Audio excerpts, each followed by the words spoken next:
حبايبي حلوين، يا رب تكونوا بهنا وخير وصحة وسعادة. جيت لكم النهاردة بوصفة جديدة، وصفة كده رهيبة يا بنات للشعر. هنعمل مع بعض شامبو في البيت بأقل التكلفة، والنتيجة هتستخدميها هتحسي بالفرق من أول مرة، بجد يعني عن تجربة. معانا 3 مكونات أساسية. معايا بذور كتان، ومعايا زيت جوز هند، ومعايا صابونة جريسلين. دول اللي انا هستخدمهم بس يا بنات، مش اكتر من كده.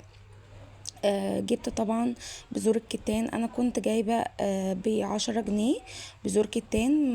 ما تكتريش، لان احنا هناخد منهم 4 معالق كبار بذور كتان. يعني انتوا فاهمين، هو ب10 جنيه بتبقى 4 معالق كبار. بس طبعا جبت بولة وحطيت فيها البذور الكتان، وجبت مية مغلية، وهحط 6 كوبايات من المية اللي هي السخنة. لازما يا بنات تكون المية سخنة. بحطها طبعا في قلب البولة دي، وبركنها على جنب شوية لحد ما بذور الكتان تشرب من المية السخنة دي وتتقل وتعمل كده جيلاتين كده. ببدأ ان انا ارفعها على النار. طبعا هتشوفوا خطوة بخطوة. جبت معايا صابونة جريسلين، كانت سعرها 24 جنيه، من اي صبانة او من اي صيدلية يعني المتوفر عندك. بجيب المبشرة بتاعتي وبجيب بولة كبيرة، علشان هي دي اللي احنا هنعمل فيها العجنة. انا باخد نص كمية الصابونة يا بنات، ما باخدهاش كلها، باخد نصها، علشان انا عاملة 4 معالق بذور كتان، ومعايا كمان زيت جوز هند، هاخد منه معلقة صغيرة. فمش عايزة كمية الصابونة كلها، لا، انا عايزة نص الكمية بس. طبعا هبشرها زي ما انتوا شايفين كده. هفضل ابشر في نص الصابونة. يعني ابشريها بشرة صغيرة، علشان لما تحطي عليها المية تقدري ان انت تدوبيها بسرعة. فاهمين يا بنات؟ طبعا الشامبو بيرطب الشعر وبيغذيه وبينعمه، بجد يا بنات. بيديله نعومة كده. بذور الكتان اصلا لوحدها بتنعم الشعراية وبتغذيها وبتقلها وبتطولها، ومنعا للتساقط. يعني بصوا، من اول تجربة انتي هتحسي بفرق. يعني انتوا فاهمين يا بنات، انا بقالي اسبوع اهو او 10 ايام بستخدمه، بجد تحفة. طبعا بجيب مياه مغلية برضو، وبحط 3 كوبايات على الصابونة او نص الصابونة اللي انا بشراها. 3 كوبايات بس يا بنات، مش اكتر من كده. وببتدي ان انا اجيب المضرب البيض بتاعي، وابدا ان انا اضربه وما اسيبهاش ابدا. يعني بفضل اضرب اضرب اضرب لحد ما الكميه بتتضاعف عندي، ولحد ما الصابون خالص ما يبقاش ليه اثر في الجزء اللي تحت، او موجود يعني.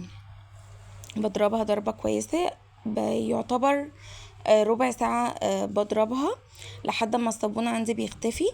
بسيبها على جنب، وببدأ ان انا لما بذور الكتان تعمل جيلاتين كده خفيف، برفعها على النار لمدة تلت ساعة.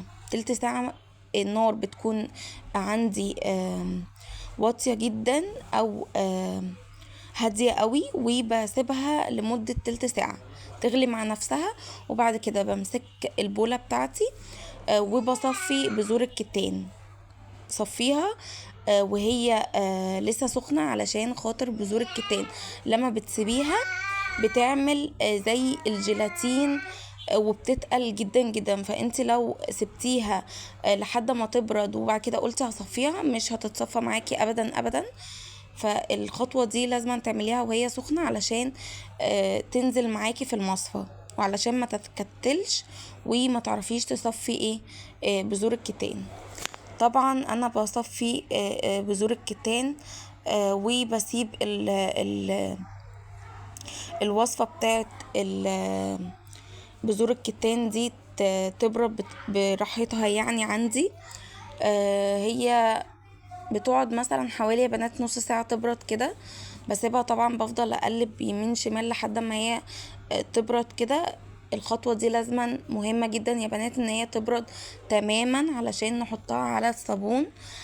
فما ينفعش ان انتي تحطيها وهي سخنة كده، لا، مش هتاخدي نتيجة حلوة وهتبوظي الوصفة بتاعتك. فاحنا بنركنها على جنب وبنسيبها لحد ما هي يعني تبرد براحتها. طبعا رجعت للصابون عندي، كان طبعا بذور الكتان بردت والصابونة عملت مسكت في قلب بعضها كده. انا عايزة ان الصابونة تعمل الشكل ده علشان اعرف ان الصابونة كده كويسة. لازم تعمل عندك بالطريقة دي، بتمسك في بعضها كده وبتبقى عاملة زي الكريم الشانتيه، بس طبعا ماسكة ببعضها، فاهمين؟ بس طبعا بفضل الخطوة دي اضرب فيها جامد وما سيبش المعلقة عندي او المضرب، لان لو انت سبتي المضرب هتكتل منك وهيفصل في قلب الصابونة، فاهمين؟ فانا بفضل طبعا اضرب لحد ربع ساعة. هو الموضوع يا بنات بياخد وقت منك، بس كله ضرب مش اكتر من كده، يعني كله ان انت بتفضلي، بس هو مجهود ايديكي طبعا، بس بتاخدي نتيجة شامبو بجد يا بنات. لو جربتيه مش هتشتري شامبو تاني في حياتك من بره، هتعملي الوصفة دي وهتعتمديها. ف بجد بجد جميلة، بترطب الشعر وبتنعمه وبتطوله وبتمنع التساقط. وبصي يعني بجد بجد مش هتقدري ان انت تستغني عنها. بس طبعا جبت معلقة صغيرة، حطيت طبعا زيت جوز الهند. طبعا ده اختياري يا بنات، بس بيفرق برضو في الشامبو، يعني بيمنع التساقط، وكمان بيديكي كده لمعان وريحة طبعا. طبعا بعد ربع ساعة من الضرب طبعا القوام خف شوية، وبقى بصوا يا بنات شامبو بيتقل الشعر بطريقة رهيبة عن تجربة، وكمان بيرغي كتير جدا جدا. طبعا انا كان عندي ازازة فاضية فمليتها ومليت ازازة تانية صغيرة، وحطيت جردل صغير عندي يعني، فحطيت برضو باقي الكمية، بتعمل كمية رهيبة وكتير جدا. بنص صابونة جريسلين، وب20 جنيه او ب10 جنيه بذور كتان وبجوز هند ومية فقط. بس يا بنات بعمل شامبو في البيت وبأقل التكلفة بجد، جربوها وهستنى رأيكم. وبس كده يكون الفيديو بتاعي خلص. استنوني في وصفات تانية جديدة، وبحبكم قوي، والسلام عليكم ورحمة الله وبركاته.